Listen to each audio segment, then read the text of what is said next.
මුම්ටාස් බෙගම් අකාලේ මිලින වෙලා යන කුසුමක් විදිහට ඇයට වයස අවුරුදු 38ක් වෙද්දී තමන්ගේ දිවිසැරිය අතරමඟදීම නිමා කළේ ෂා ජෙහාන් අධිරාජයාගේ හදවතේ කිසි දිනක පුරවන්නට බැරි හිස්තැනක් ඉතිරි කරමින්. ඇගේ ඒ වියෝවෙන් ෂා ජෙහාන් අධිරාජයාගේ මනසට ඇති කරපු කම්පනය ඔහුව උන්මත්තකයෙකු බවට පත් කරන්නට තරම් සමත් වුණා. කෙසේ හෝ ඇගේ වියෝව පිළිගත යුතුම උණු සත්‍යයක් වුණත් ඔහු ඇයව තමන්ගේ ළඟින් දුරස් කර තැබීම කියන සිතිවිල්ලම දුටුවේ මධ්‍යම රාත්‍රියේ කුඩා දරුවෙක් විසින් දකින බියකරු සිහිනයක් ලෙසින්. ඒ සිහිනය දකින්නට අධිරාජයාගේ සිත තුළ ඇතිවෙච්ච බිය නිසාම ඔහු මුම්ටාස්ගේ නිසල දේහය තමන්ගේ නෙත ගැටෙන මානයේම රඳවා තබා ගන්නට අපේක්ෂා කළා. අවසානයේ ෂා ජෙහාන් අධිරාජයා ජීවන චාරිකාව අන්තිමේ ඉසිඹලනු පිණිස තම දේවියට මේ මිහිතලය මත ලබා දෙන්නට පුළුවන් හොඳම බිම්කඩ හොයලා දුන්නේ සුන්දර යමුනා නදී තෙර මනෝරම්‍ය තීර්ථයකින්. මේ මිහිතලය මත ඒ තාක් ඉදි වෙලා නොතිබුණු තවත් අවුරුදු දහස් ගණනාවකටවත් ඉදි නොවේ යයි හිතන්නට පුළුවන් අසහාය මන්දිරයක් ෂා ජෙහාන් ඒ බිම්කඩ තුල මුම්ටාස් වෙනුවෙන් ගොඩ නංවන්න පටන් ගත්තා. ඔවුන්ගේ අන්‍යෝන්‍ය ප්‍රේමය අකලංක බව සංකේතවත් කරන්නට ඔහු ඉදිකිරීම් සඳහා තෝරගත්තේ සුදෝසුදු කිරිගරුඬ පාෂාණ. ඒ කිරිගරුඬ පාෂාණ මුම්ටාස් මහල් හට සුදුවන් පුළුන් වලා අතර තැනවුණු සුමුදුමුදු යහනාවක් මෙන් වනු ඇතැයි ඔහු විශ්වාස කළා. ඒ වලා තුල මන්දිරය සරසන්නට රෝසමල් සැරසිලි යොදා ගන්නට උවමනා වුණත් සජීවී රෝසමල් වල ආයු කාලය පැය කිහිපයක් පමණක් වන නිසාම ඒ වෙනුවට යොදා ගන්නට පුළුවන් මිහිතලය මත තියෙන සුදුසුම සහ වටිනාම දේ පිළිබඳව ඔහු දැන සිටියා. ඒ රෝසමල් පෙත්තකම පැහැයෙන් දිදුලන සුන්දර රෝස පලිඟු.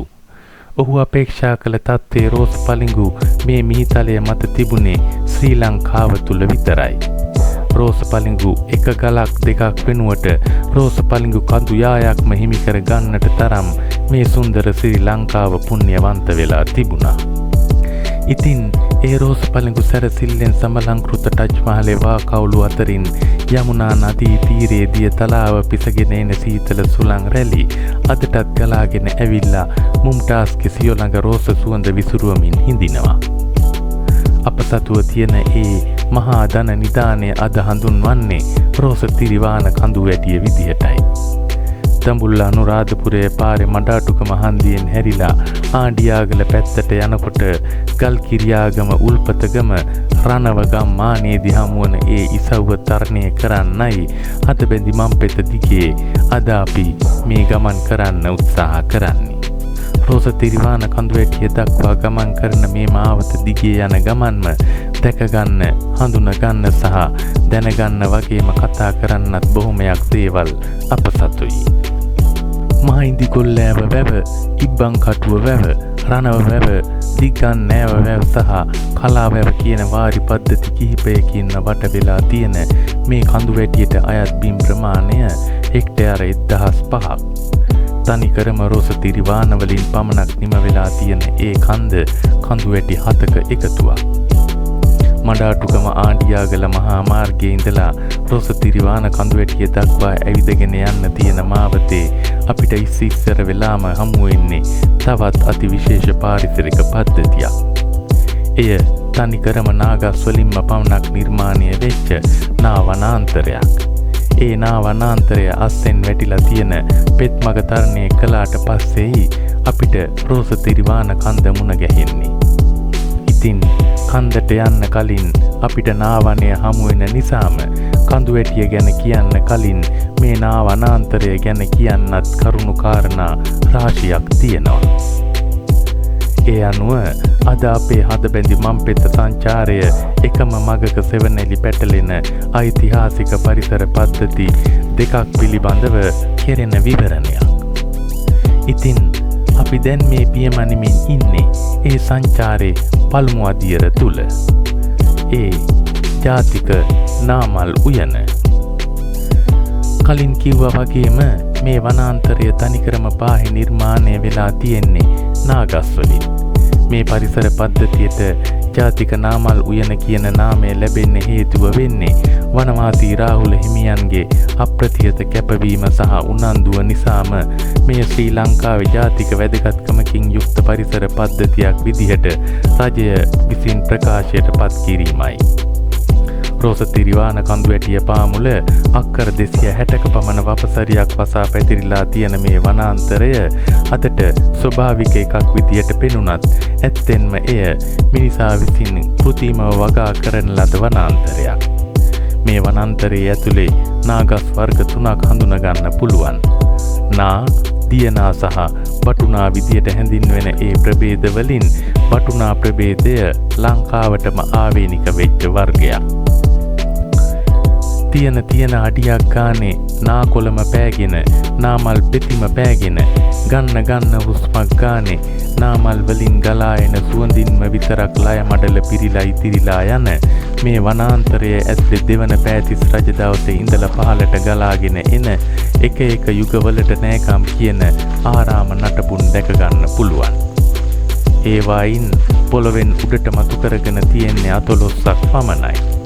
බොහොමයක් දේවල් තවමත් මේ තුරුලතා අතරේ මුවා වෙලා වහන් වෙලා. අද දවස වෙනකොට ජාතික නාමල් උයන තමයි ලෝකේ තියෙන විශාලම නාවනය. දේවානම්පියතිස්ස රජ දවස මේ පරිසර පද්ධතිය රාජකීය උයන විදියට සංවර්ධනය කරන්න පිඹුරුපත් සැකසීලා තිබුණත් අනුරාධපුරයේ ඉඳන් යන්න එන්න තියෙන දුර වැඩිකම නිසා ඒ ව්‍යාපෘතිය අනුරාධපුරේ මහමෙවුනාවටම හිමි වුණා. දේවානම්පියතිස්ස රජුරවන්ට පස්සේ 3 වෙනි සහ 4 වෙනි දප්පුල රජවරුත් 4 වැනි කාශ්‍යප රජතුමත් මේ භූමියේ තිබුණ විහාරාරාම ඉදිකිරීම සහ ඒවා ප්‍රතිසංස්කරණය කරන්නට දායක වෙලා තියෙනවා.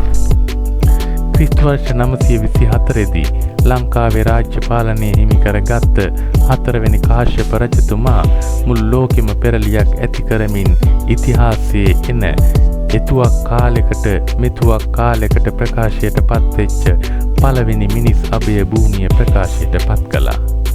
රණවගම් මානිගම් සභා හන්දිය මහපාර මැද්දේ ඒ ප්‍රකාශය කරපු ලියවිල්ල ටැම් ලිපියක් විදිහට අදටත් දකින්න පුළුවන්.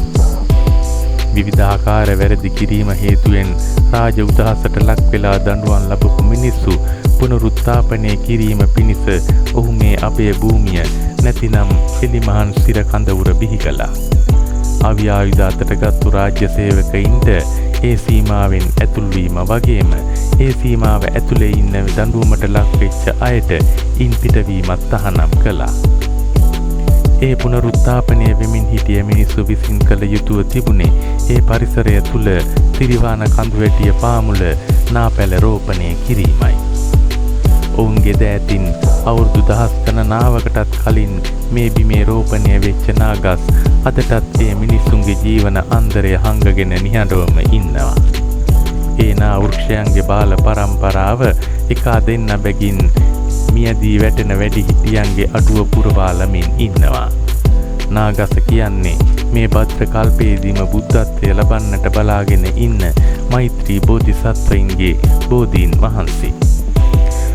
උන්වහන්සේ මේ ලෝ බිහිවෙන තාක් කාලයකට නාවෘක්ෂ පරම්පරාව නොනැසී පවත්වා ගන්න අටියෙනුත් මෛත්‍රී බුදුරජාණන් වහන්සේ උදෙසා බෝධීන් වහන්සේ නමක් රෝපණය කරන පින් මහිමයෙන් මේ මිනිසු විසින් කළ වැරදිවල පාප කර්මයන් මෙතේ බුදුන් පාමුලදී ගෙවිලා ඉවර වෙලා සංසාර ගමන කෙටි කරගන්න නිමා කරගන්න ඒ මිනිසුන්ට පිහිටක් වෙන අටියෙනුත් මේ පුණ්‍ය කටයුත්ත ඉටුකොට තිබෙනවා.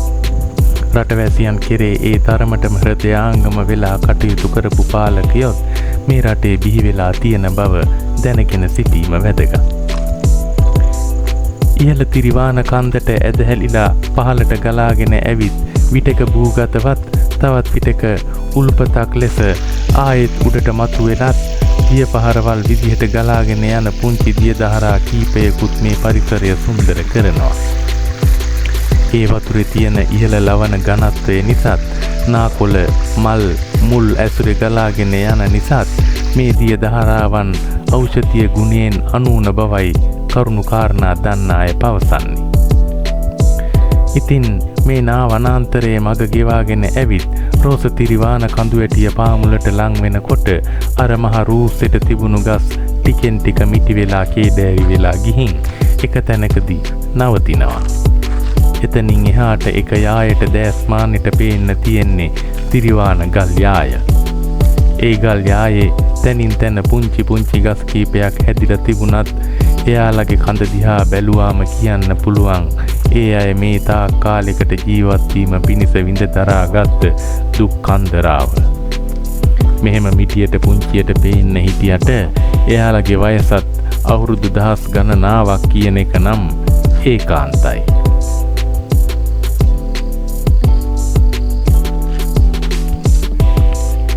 මීට දශක කීපයකට ඉහතදිත් රෝසම රෝස පාටට දිලිසුණු මේ තිරිවාන යාය අද දුර්වරණ වෙලා. රෝස රෝස කියලා කිව්වට කොහෙද රෝස කියලා හිතෙන තරමටම ඒ වර්ණය මතු පිටින් මැකිලා ගිහින්. කලාතුරකින් එක තැනකදී දෙහිකදී ඒ රෝස පැහැය තවමත් ඉතිරි කරගෙන ඉන්න පාෂාණ කැට කිහිපයක් උවමනාවෙන් බැලුවොත් හොයාගන්න අමාරු වෙන්නෙත් නෑ. මේ රෝස පැහැය මැකිලා දුර්වල වෙලා යන්න හේතුව පාරිසරික දූෂණය සහ වැහි බිඳුවල ආම්ලික ගතිය වැඩිවීම වගේ හේතු කාරණා විදිහට දැනමුත්තන්ගෙන් දැනගන්න පුළුවන්. මෙහෙම තිබුණට මේ කන්දට වයස අවුරුදු කෝටි 50කටත් වඩා වැඩි බවයි භූවිද්‍යාඥයෝ කියන්නේ. ඒ හේතුව නිසාම මේ කන්ද ලෝකෙ තියෙන ඉපැරණිම රෝස තිරිවාන නිදිය විදිහට නම් දරනවා. මේ තිරිවාන ගල් දෙබල් වල තිබිලා හම්බෙන සමහර ශාක කොටස් අවුරුදු කෝටි 25කටත් වඩා පරණ පොසිල විදිහටත් හඳුනාගෙන තියෙනවා. මේ රෝස තිරිවාන යායේ ඇවිදිනවා නම් පරිස්සමට හුඟ දුරක් ඇවිදගෙන ගිහින් වෙනස්ම අත්දැකීමක් අරගන්නත් පුළුවන්. එක පාරටම බෑවුම් වෙලා යන ඉතා ගැඹුරු දල ප්‍රපාත ඔබේ එක පියවරක වැරදීමක් බලාපොරොත්තුවෙන් ඉන්න බවත් අමතක නොකළ යුත්තක්. පය පැකිලී ගල් තලාව මත ඇද වැටීම වුණත් සීරුම් පහරකට අනිවාර්ය හේතුවක්. එහෙම වුණත් අපි ඉපදිලා මියදෙන මේ රටේ ලස්සන මියදිලා යන්න කලින් දෑහින් දැක බලා ගන්න පුළුවන් වීමත් එක අතකින් වාසනාවක්.